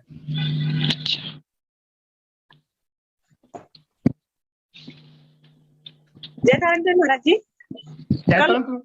कल हमारा क्वेश्चन था तो वो नहीं पूछ पाए थे, तो आज पूछ लें क्या? हाँ पूछ अब हमें आयोजक से बात कर लो, हमें कोई दिक्कत नहीं। महाराज जी जिज्ञासा हो जान दो ना, आपका कल की भी जिसकी रही होगी वो भी पूछ लेना, कोई दिक्कत नहीं। कल का और आज का टॉपिक, क्योंकि कल समय ही नहीं मिला। मीनाक्षी सचिन भैया का, सचिन शास्त्री जी का बार बार प्रश्न आ रहा है, तो उनको इनके बाद उनको अनम्यूट कर देना ताकि उनका प्रश्न हो जाए। जी जी बिल्कुल। ओमकार से शब्द है ये, इसमें ओमकार, फिर ओमकारम बिंदु संयुक्तम, फिर ओमकार और ओमकारम कैसा अंतर है इसमें? देखिए जो वहां पहला वाला ओमकार से शब्द है, वहां ये बताया गया था कि जिस प्रकार से पेड़ में जड़ होती है, उसी पेड़ में डालियां, पत्ते, फूल और फल होते हैं। उसी प्रकार से जिसके ओमकार स्वरूपी परमात्मा स्वभाव की श्रद्धा है, उत्पन्न अर्थ है, सम्यक दर्शन है, उसके जीवन में स्वानुभूत की डालियां, संयम के पत्ते, ध्यान के पुष्प और मुक्ति का फल निकलेगा। इसीलिए मूल में पंच परमेष्ठी परमात्मा स्वरूप आत्मा की श्रद्धा के लिए उसे बंधन किया गया है। और कल की जिज्ञासा में बहुत सारे गूढ़ रहस्य थे जो आप लोगों ने नहीं पूछे हैं। उसमें गूढ़ रहस्य ये था, मात्र ओमकार के बंधन से परमार्थ की सिद्धि हो जाएगी या बंधनीय शब्द का और भी कोई आशय है? आप लोग जिज्ञासा पूछते हैं, आदि पूछते हैं, जिज्ञासा पूरी पूछिए। तो ओमकार के बंधन से काम नहीं चलेगा। ओमकार का बंधन तो उच्चार कथन है। गुरुदेव ने ओमकार के बंधन के साथ साथ ओमकारम च बिंदते कहा है। ओमकारम च बिंदते का मतलब है परमात्मा स्वरूप का अनुभवन, स्वानुभवन। इसीलिए पहले उसने बुआया, फिर यहाँ प्रमाण किया है कि हम ओमकार का वेदन कैसे करें, तब है ओमकार बिंदु संयुक्तम। फिर ओमकार की क्या महिमा है, तभी चौपाइयां हैं। क्योंकि मैंने निवेदन किया है जी, एक एक क्वेश्चन पूछते जाइए, एक एक की चर्चा स्पष्ट होती जाए। महाराज जी, हाँ संतोष भाई, हमने कल प्रश्न पूछा था महाराज जी कि क्या मंदिर विधि पढ़ना भाव पूजा है, कि उसमें हमारे भाव भक्ति लगे तब भाव पूजा है? क्योंकि मैंने बचपन में पढ़ा था अमित गति आचार्य जी की द्रव्य पूजा और भाव पूजा की परिभाषा। द्रव्य पूजा को पढ़ा था जो इंद्रियों और मन के माध्यम से पढ़ी जाए वह द्रव्य पूजा है, और भाव पूजा जो इंद्रियों और मन के साथ उसमें हमारे भाव जोड़े वह भाव पूजा है। जैसे अरहंत पढ़ते हैं तो उसमें हमें स्मरण में आना चाहिए कि अरहंत का भगवान का स्वरूप कैसा है। कृपया आप समाधान करें। आपके प्रश्न में समाधान गर्भित है। हमारी मंदिर विधि द्रव्य पूजा है, भाव पूजा है। हमारी मंदिर विधि अकेली भाव पूजा नहीं है जी। भाव पूजा में, अकेली भाव पूजा में ना मन चलता है, ना वचन चलता है, ना काय चलता है। जहां पर भी मन चले यानी विचार चले, जहां पर भाषा वर्गण का निमित्त बने, जहां हाथ जुड़े, यानी जहां मन वचन काय, ये तीनों द्रव्य मेरे द्रव्य से भिन्न है। ये पुद्गल द्रव्य है तीनों, इन तीनों पुद्गल द्रव्य के समावेश होने से इसको हम द्रव्य पूजा कह रहे हैं। लेकिन अगर इस द्रव्य पूजा में हमारा भाव नहीं जुड़ा, उसका अभिप्राय, कथन का अभिप्राय क्या है, कथन का अभिप्राय पूर्वक हमारा उसमें परिणाम क्या है। यदि मेरा अभिप्राय और परिणाम उस क्रिया से नहीं जुड़ा तो भाव पूजा नाम नहीं पाएगी। आपके प्रश्न में ही आपका समाधान गर्भित है। आपका कहना बिल्कुल ठीक है कि ताड़पंथ की भाव पूजा द्रव्य पूजा सहित है। द्रव्य पूजा अकेला उसका नाम नहीं है कि अन्न मेवा आदि धन आदि रखने का नाम अकेला द्रव्य पूजा नहीं है। द्रव्य पूजा का मतलब होता है जहां जीव द्रव्य के अलावा अन्य द्रव्यों का समावेश हो, उसका नाम भी द्रव्य पूजा है। और हमारी मंत्र विधि द्रव्य पूजा भाव पूजा दोनों के एक समन्वय है। द्रव्य पूजा साधन है, भाव पूजा उस साधन से भावों के उसका ज्ञान पूर्वक उन परिणामों की शुद्धि का साधन है। हमने सबसे पहले आज एक बात कही थी कि ताड़पंथ की जो मंत्र विधि प्राण है क्यों है, फिर से सुन लीजिए, कम लोग जुड़े होंगे। आप लोग कहते हैं मंत्र विधि ताड़पंथ का प्राण, कब है प्राण? मंत्र विधि से भगवंतों के गुणगान, नमो अरिहंताणम, अरिहंतों को नमस्कार, गर होवे निज आत्म का बहुमान। जैसे अनंत परमात्मा का आत्मा है ऐसे ही गुणकाधारी अव्यक्त रूप से मेरा आत्मा है। होवे निज आत्म का बहुमान, मंत्र विधि मुक्ति का संविधान, ताड़पंथ महान तब मंत्र विधि ताड़पंथ का प्राण। ताड़पंथ महान का मतलब है हम अपनी सिद्धांतों से विमुख अनाद पदार्थों को अपना न माने, तब ताड़पंथ महान। जब आत्म में आवे निज निज है, जब आत्म में आवे निज निज है पर आन, आत्म ही ज्ञान, आत्म ही ध्यान, आत्म चाहे सिर्फ ठान, उपयोग रहे निज ठान, निज आत्म ही महान, तब मंत्र विधि ताड़पंथ महान। जी वंशिका जी आपको अनम्यूट अभी एक प्रश्न और है हमारा। मंत्र विधि के बाद आशीर्वाद जो पढ़ते हैं उसमें 82,000 लगभग पश्चात पढ़ते हैं, तो उसमें कुछ बुद्धिमान लोग बिगाड़ कर 81,500 बस पढ़ रहे हैं, तो कहाँ तक उचित है? ऐसा पढ़ना चाहिए क्या? कथन का अभिप्राय समझना चाहिए कि 82,000 की संख्या कहां से आई। पहली बात तो 82,000 का शब्द की रचना कहां से हुई जी। यानी यहाँ अंतिम तीर्थंकर वर्तमान शासन नायक भगवान महावीर स्वामी के निर्वाण के उपरांत जी अगले तीर्थंकर 84,000 वर्ष बाद होंगे। भगवान महावीर स्वामी के निर्वाण के उपरांत आगामी तीर्थंकर परमात्मा 84,000 वर्ष बाद होंगे। यानी पंचम काल 21,000, अगला छठम 21,000, अगला छठम 21,000, अगला पंचम 21,000 वर्ष बाद जी। जिस समय धर्मोपदेश लिखा जा रहा था उस समय लगभग 2,000 वर्ष वीर प्रभु के निर्माण को हो चुके थे, तब 82,000 लिखा गया था। यहाँ उसी समय के धर्मोपदेश का बहुमान पूर्वक 82,000 समझना उचित है। तो हमारे अंदर का ज्ञान है, हम ये समझ ले कि अब 81,500 रह गए हैं, लेकिन बोलना 82,000 ही चाहिए जी। हाँ वंशिका जी। हाँ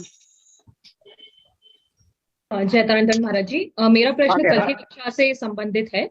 जब हम 24 तीर्थंकरों का वर्णन पढ़ते हैं वर्तमान ज्योतिषी में, तो उसमें जो उनकी बाह्य दशाएं हैं, जैसे कि 2 दबला 2 शामल वीर इत्यादि का जब हम पाठ करते हैं, या फिर वो कहाँ से मोक्ष गए हैं, तो मैं ये समझना चाह रही थी कि इन सबको दोहराने से हमें क्या लाभ है और इसको बार बार पढ़ने का क्या महत्व है? बहुत सुंदर बात कही, लेकिन अपेक्षा ये थी कि जब ये प्रसंग आएगा तब ये चर्चा होती तो बहुत अच्छी रहती। फिर भी ये मैं समझ थोड़ा संक्षेप में कर दूं कि यहाँ ये बताने के लिए है कि 5 वर्ण के शरीर होते हैं। उद्गल 5 वर्ण के होते हैं, उद्गल 5 वर्ण के होते हैं।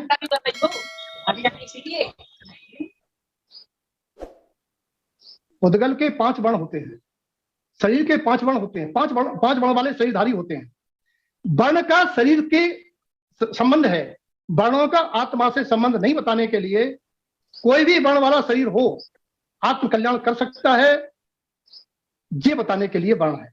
और विशेषता से जाना चाहें तो एक किताब है धर्मोपदेश, जिसमें 289 प्रश्नोत्तर हैं। वहां जाएंगी तो आपको उस संबंध में इसका पूरा विस्तार मिल जाएगा। और जो आपने कहा कि सिद्ध क्षेत्रों के नाम, तो वहां 5 सिद्ध क्षेत्रों के नाम आए हैं, ये बताने के लिए कि, एक मिनट, ये बताने के लिए कि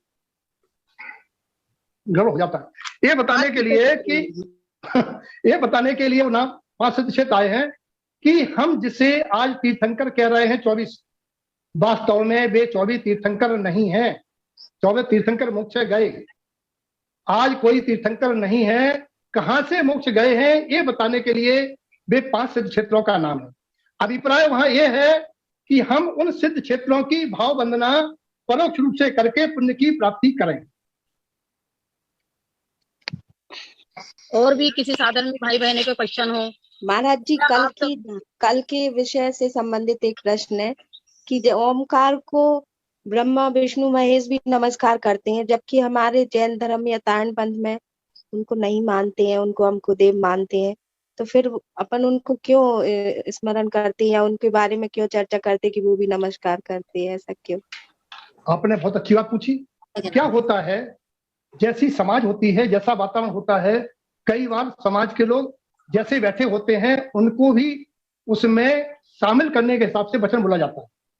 गुरु महाराज के समूह, सिंह शिष्य समूह में महाराज जी एक बहन भी, एक बात पूरी हो जाए उसके बाद, यहाँ बातें चल रही है कि गुरुदेव के संग में 6 संघ के जीव थे, सब संगी कहलाते थे, और वे 6 संघ के जीव मुस्लिम भी थे, हिंदू भी थे, हिंदुओं में नाना जातियों के थे, और वे नाना जातियों के लोग जहां से आए थे वहां ब्रह्मा विष्णु महेश को माना जाता था।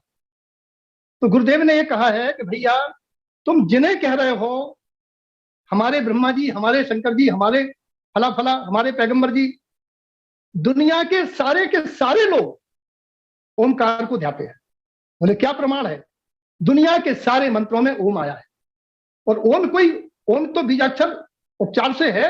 ओम तो आत्मा का पर्यायवाची है, ओम तो आत्मा के परमात्मा स्वरूप का पर्यायवाची है, ओम तो सिद्ध का स्वरूप है, ओम तो पंच परमेश्वरी का स्वरूप है। तो हे भैया, तुम्हारी पहचान जाति से नहीं है, हिंदू मुसलमान से नहीं है।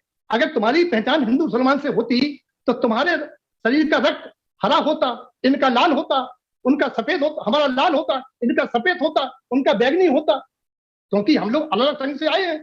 तो बोले नहीं महाराज, ऐसा नहीं है, हम कहीं से आए हो, रक्त तो सबका लाल है, भगवान का सफेद है केवल, हमारा सबका तो लाल है। बोले जैसा तुम्हारा वर्ण लाल वर्ण है रक्त का, ऐसे ही तुम्हारा आत्मा सबका एक समान स्वभाव वाला है।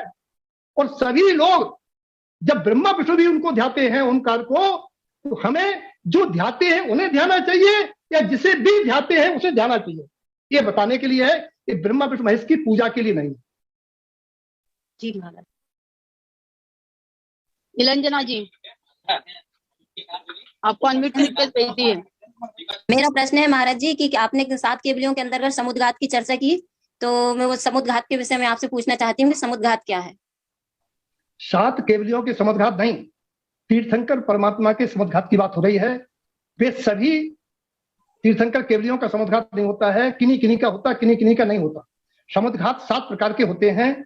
समुद्घात शब्द का मतलब होता है कि आत्मा के प्रदेश वर्तमान देह को पूर्ण रूपेण छोड़े बगैर, आत्मा के प्रदेश इस देह में जो रहते हैं, आत्मा देह के प्रत्येक प्रदेश पर हमारे आत्मा के प्रदेश है, वे आत्मा के प्रदेश इस देह को पूर्ण रूपेण छोड़े बगैर कुछ प्रदेश निकल के बाहर जाते हैं और वापस आते हैं। उस क्रिया का नाम समुद्घात है। इस 7 प्रकार के हैं, वेदना है, मरणांतिक है, केवली है, ऐसे 7 प्रकार के समुद्घात होते हैं। क्यों होते हैं समुद्घात, केवली समुद्घात? जब केवली परमात्मा के ज्ञान में ये आता है कि हमारे संयोग में जो अघातीय कर्म है, उन 4 प्रकार के अघातीय कर्मों की स्थिति आयु की, नाम की, गोत्र की, वेदनी की बराबर नहीं है। स्थिति माने ये 4 एक समय में क्षय नहीं होंगे। अब बताइए, अगर 4 एक साथ क्षय नहीं हो और आयु कर्म रह जाए, शरीर के परमाणु बिखर जाए, तो कहाँ रहेगी आत्मा? आयु बनी रहे और शरीर झड़ जाए, कहाँ रहेगी आत्मा? इसीलिए जिस प्रकार से माताएं बहनें ये विवेक रखती हैं, यदि ये कपड़ा गीला रखा रहा छत पे तो सूख नहीं पाएगा। यदि इस कपड़े को ऐसा झटकावे 2-3 बार और टांग दें, जल्दी सूखेगा, या वो कपड़ा मुड़ा हुआ रखे रहा तो सूखेगा। डालेंगे तब सूखेगा। ऐसे ही जब उनके आंध्र प्रदेश 8 समय में, एक समय में सीधे गए, ऐसे फैले, ऐसे आए, फिर ऐसे आए, ये इनको कहते हैं लोकदंड पूर्ण। तो यहाँ जो भी दंड कपाट दरवाजे खुलने की तरह गए और फिर दरवाजे बंद होने की तरह से वापस आए, इसको हम केवली समुद्घात कहते हैं, जिससे उनके जो कर्म धीरे धीरे हो जाते हैं, जल्दी झड़ जाते हैं और एक समान चारों की अवस्था बन जाती है और एक साथ चारों अघातीय कर्म क्षय हुए और वे केवली परमात्मा सिद्ध हो गए, इसीलिए वो केवली समुद्घात होता है। जी जय तारण। महाराज जी कल एक जैन धर्म के आराधन की क्या विधि है और निश्चय से जैन धर्म क्या है? क्योंकि हमारे में प्रश्न हमें लगता है कि हम आराधना करते हैं तो वास्तव में आराधना कैसी होनी चाहिए, आराधना की क्या विधि है और निश्चय से जैन धर्म है क्या? देखिए डॉक्टर साहब, जैन धर्म का निश्चय स्वरूप है द्रव्य की स्वतंत्रता पूर्वक दृढ़ दृष्टि एवं 27 तत्वों का यथार्थ सिद्धांत पूर्वक मोक्ष की क्रिया करना।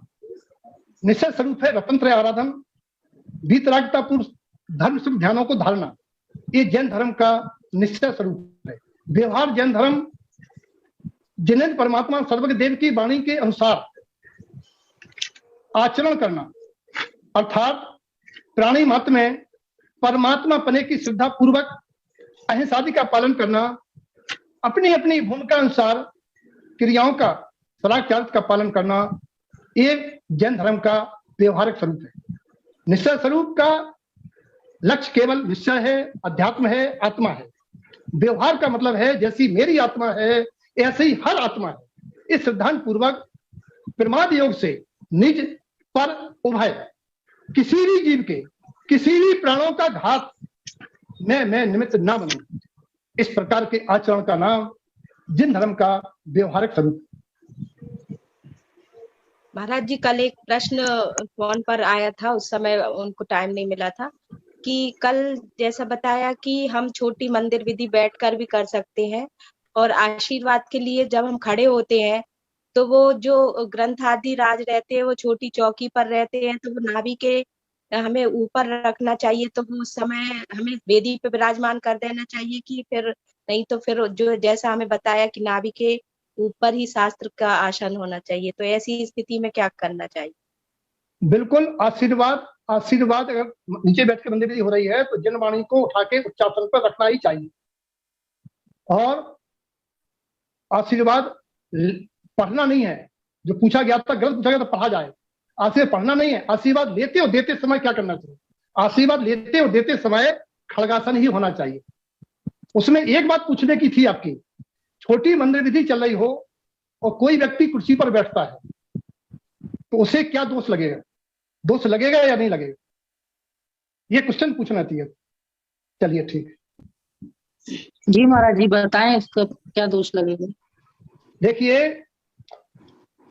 दोष तो मूल में अभिप्राय पर निर्भर करता है, परिस्थितियों पर। यदि परिस्थिति बस किसी व्यक्ति को सुनने की चाह है और बैठ नहीं पा रहा है तो उसको चाहिए कि वो प्रत्यक्ष जनवाणी के सामने ना बैठे, सभा के पीछे कुर्सी पर बैठे। यदि कोई कुर्सी पर इसलिए बैठ रहा है कि मैं यहाँ का प्रतिनिधि हूं, मैं प्रभुत्वशाली हूं, मैं आगे बैठूंगा, तो दोषपूर्ण है। मजबूरी में बैठना दोषपूर्ण नहीं है, कसावत बैठना कुर्सी पर दोषपूर्ण है, और अगर मजबूरी में बैठना पड़े तो पीछे बैठना उचित है। अंतराय का कारण नहीं बनेगा, बहुमान में प्रॉब्लम नहीं आएगी, विनय बनी रहेगी और दोष भी नहीं लगेगा, आसाधन दोष भी नहीं लगेगा। महाराज जी आशीर्वाद ग्रहण करते समय अंजलि कैसी होनी चाहिए? कई लोग बहन जी, जैसा आपका नाम है वैसी होना चाहिए, जैसा आपका नाम है वैसी होना चाहिए। यानी हम किसी के घर में मांगने जाएं तो हमारा कटोरा कैसा होना चाहिए? उल्टा, सीधा। तो फिर हमसे क्या पूछना? आप सब चतुर हैं, उसमें कई लोग बोलते हैं कि जो अंगूठे अपने दोनों रहते हैं वो अंजलि के अंदर होना चाहिए, या उसको जैसे नारियल की भांति ऐसे हाथ जोड़ के होना चाहिए। तो ऐसे श्रीफल देखिए, श्रीफल दर्शन भोग के समय श्रीफल बनना चाहिए जी। दर्शन भोग के समय श्रीफल बनना चाहिए। आशीर्वाद के समय पोटलों पर अंगूठे रहना चाहिए, और ये भावना चाहिए, ग्रहण करने का भाव रहना चाहिए। ये तो क्रिया है। आशीर्वाद ग्रहण करने का भाव रहना चाहिए कि आपके वचन, आपका आशीष मेरे मस्तिष्क में विराजे और उस पर मैं अमल करूं। ये भावना का नाम आशीर्वाद ग्रहण करना है जी। मतलब अगर हम अंजलि ऐसे नहीं रखेंगे, अगर हम अंजलि ऐसे नहीं रखेंगे तो इसका अर्थ है कि हम ग्रहण नहीं करें। महाराज जी हम जैसे आशीर्वाद के समय हम जैसे छोटी मंदिर और आशीर्वाद के लिए हम खड़े होते हैं, तो हम जिनवाणी खड़े हो सकते हैं ना। देखिए, मुझे कुछ समझ नहीं आ रहा। अगर एक आवाज आएगी समझ में आएगा। हम कोई चर्चा करने में समर्थ नहीं है। एक साथ मत बोलिए प्लीज। अभी भैया भाई साहब, उदय भाई साहब बोल रहे हैं, उसके बाद पहले उनने शुरू किया था, वो बोल रहे, उसके बाद आप बोल लीजिएगा। यदि हम अंजलि को खुली नहीं रखेंगे तो क्या हम आशीर्वाद ग्रहण नहीं कर रहे हैं? वहां ऐसा लग रहा है कि आपका अभिप्राय प्रणाम क्रिया एक सी नहीं दिख रही है। वहां अगर अंजलि नहीं बन पा रही है, उसका कोई कारण है, तो अंजलि ना होने पर भी अभिप्राय प्रणाम देने में काम बनेगा। यदि कोई कारण नहीं है अंजलि बनाने का, तो वो तीनों की एक रूपता नहीं है, इसका वाचक है। लेकिन यहाँ मुख्यता अभिप्राय की होती है, अभिप्राय के साथ बात प्रणाम की होती है। क्रिया तो बहुत गौण है और साधन है, लेकिन आशीर्वाद में अंजलि साधन नहीं है।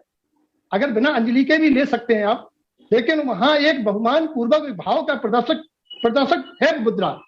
ऐसा नहीं है कि अगर हम क्रिया नहीं कर रहे हैं तो हम आशीर्वाद नहीं ले रहे हैं, ऐसा अभिप्राय नहीं है। रुचिता महाराज जी। हाँ बहन, जाता हूँ। महाराज जी, जैसे अपन कभी स्वाध्याय करते रहते हैं या शास्त्र पढ़ते रहते हैं और उतने ही टाइम धर्मोपदेश या छोटी मंदिर विधि चलती रहती है, तो अपन जैसे अपना शास्त्र कोई पाठ वगैरह बीच में से छोड़ के उठे धर्मोपदेश की विनय करने के लिए, तो शास्त्र की अभिनय हो जाती है, तो उस समय मन में थोड़ा सा खेद होता है। देखिए, अपन को विवेक पहले रखना चाहिए कि दूसरी बात तो भूल जाओ कि मेरा पाठ उनकी मंदिर विधि, ये मेरे तेरा का व्यवहार मुक्त मार्ग में नहीं है। ना मेरी है ना तेरी है, मेरा पाठ और मंदिर विधि अलग नहीं है। ये विचार करना चाहिए। बात सुनिए, ये विचार करना चाहिए कि जब सर्वज्ञ देव की वाणी खिलने लगी है, तो अब हमें सारे लौकिक कार्य छोड़ के श्रवण करना है। और आप वहां कुछ लगा दीजिए, अपने पाठ को छोड़ दीजिए वहां, और छोड़ने के बाद आप फिर शुरू कर दीजिए या प्रारंभ शुरू कर दीजिए, या फिर आप पहले ही विवेक रख लीजिए कि मंदिर विधि में कितना समय है, हमारे पाठ में कितना समय लगेगा, और आपको कोई आकुलता का कारण है तो आप उस स्थान से हटके कहीं और अपना पाठ कर लीजिए। महाराज जी, एक प्रश्न मेरा और है। हाँ बता भैया। वो सर्वमंगल मांगल्यम पढ़ते हैं, उसमें ऊपर की पंक्ति अपन मंगलम भगवान वीरो ये नहीं पढ़ते, तो क्या कारण है इसका? क्या? देखिए, कोई कारण नहीं है। वहां जब अभिप्राय अध्यात्म होता है, मैंने कल एक बात रखी थी, आप लोगों ने पूछी नहीं महाराज जी से, कि तारण समाज की मंदिर विधि, तत्व मंगल या ग्रंथ रचना या कुछ भी तारण साहित्य, कहीं भी तारण पंथ में मंगलाचरण में नमोकार मंत्र नहीं आया है। 14 ग्रंथों में नमोकार मंत्र नहीं आया, कहीं मंदिर विधि में कहीं नमोकार मंत्र नहीं आया। एक ग्रंथ को छोड़कर 13 ग्रंथों में कहीं पर परमात्मा का प्रथम बंधन नहीं आया है। तो वहां अभिप्राय की बात होती है, क्योंकि न्याय ये कहता है किस जगह किस न्याय की अपेक्षा से कथन किया जाए, किस अपेक्षा से वो कहीं कहा जाता है, कहीं नहीं कहा जाता। यहाँ आशीर्वाद पूर्ण हो जाते हैं तीनों, इस वजह से पढ़ा जाता है कि सर्वमंगल मांगल्यम। अब उसी समय चर्चा करेंगे भैया, तो अच्छा रहेगा, क्योंकि मेरा निवेदन ये है कि जो अंश चल रहा हो उस अंश की चर्चा करने से ज्यादा अच्छा है, क्योंकि आगे आगे यदि आप चर्चा का समय देंगे तो उसी अंश पे चर्चा होने में ज्यादा सार्थक होगी। जी ओके। अंजुली दीदी कोई प्रश्न पूछ रही थी, कृपया कंटिन्यू कीजिए। आपको भैया जी की जय तारण तारण महाराज जी। जी हाँ बहन जी, जय तारण महाराज जी। 11 नमस्कार में अपन ग्रंथों के 6 ग्रंथों को क्यों छोड़ देते हैं? जैसे नाममाला में तो अपन नहीं नाम का नहीं कर सकते हैं वर्णन, तो 11 नमस्कार में अपन देव को, गुरु को, धर्म को, शापकाचार्य जी और इन सबको मालारोहण वगैरह सबको लेते हैं। तो इसमें ये 6 ग्रंथ क्यों छोड़ देते हैं? इनको नमस्कार आप ये बताएंगी कि 11 नमस्कार में कितने ग्रंथों के कितने मत के ग्रंथ? 11 नमस्कार में कितने मत के ग्रंथ? महाराज जी इसमें पहले हैं तीनों ग्रंथ। अब हमें जोड़ के बता दो 11 नमस्कार में कितने मत के ग्रंथ हैं? खादी का विषय सिद्ध स्वभाव, शून्य स्वभाव, छद्मस वाणी जी, ममल पाहुर जी और नाममाला नहीं है। ममल पाहुर नहीं है, तत्वम जन्मदानंद मोह नहीं है। महाराज जी बता, हमें तो ऐसा लगता है कल महाराज जी बता रहे थे कि तत्व मंगल ममल पाहुर से लिया है। आप कह रही ममल पाहुर। 3 गाथाएं यहाँ तीनों से है, 1, 3, 5 से, तो ममल पाहुर जी हो गया। ममल पाहुर का मंगलाचरण शामिल है कि नहीं है? है महाराज जी। कितने मत के ग्रंथ नहीं है? हाँ, ममल पाहुर जी से ली। तो इसमें खादी कवि से सिद्ध स्वभाव, शून्य स्वभाव और छद्मस वाणी कितने मत के ग्रंथ समाहित नहीं है? आचार मत, विचार मत, सार मत के हैं तीनों और ममल मत के हैं। केवल मत के नहीं है महाराज जी। एक मत के नहीं है, किस मत के नहीं है? केवल मत। जहाँ केवल होता है वहां मंगलाचरण की आवश्यकता नहीं होती। जी महाराज जी, बहुत दिनों से था ये प्रश्न। और महाराज जी एक ये भी है कि जैसे केवल मत का एक मिनट, केवल मत का पूरा ग्रंथ मंगलाचरण है। केवल मत का पूरा ग्रंथ मंगलाचरण होता है। और जहां केवल मत है और जब केवल अपना शुद्धात्म मत है वहां मंगलाचरण की आवश्यकता नहीं। जी महाराज जी। और महाराज जी जैसे अपन बैठ के मंदिर विधि करते हैं, जब अपन आशीर्वाद के लिए उठते हैं तो जिनवाणी अपन हाथ में लेके नहीं उठ सकते क्या? हाथ में ले लें उस समय तो नाभि से ऊपर रहेगी। कुल मिला के नाभि के ऊपर होने का अभिप्राय है। जी महाराज जी, उस समय नाभि के ऊपर तो हो जाएगी उसमें ना, वो तो फिर अभी नहीं होगी। तो कौन मना कर रहा?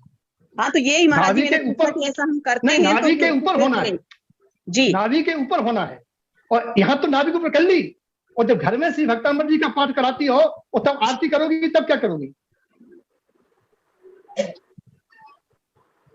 महाराज जी उसमें तो आरती नीचे ही रहती है, चौखट नीचे रखी रहती है। तो महाराज जी शासन पे और स्टेबल लेवल पे कुछ पे रख दे जिनवाणी उठा के उस समय। हाँ, तभी आरती करना।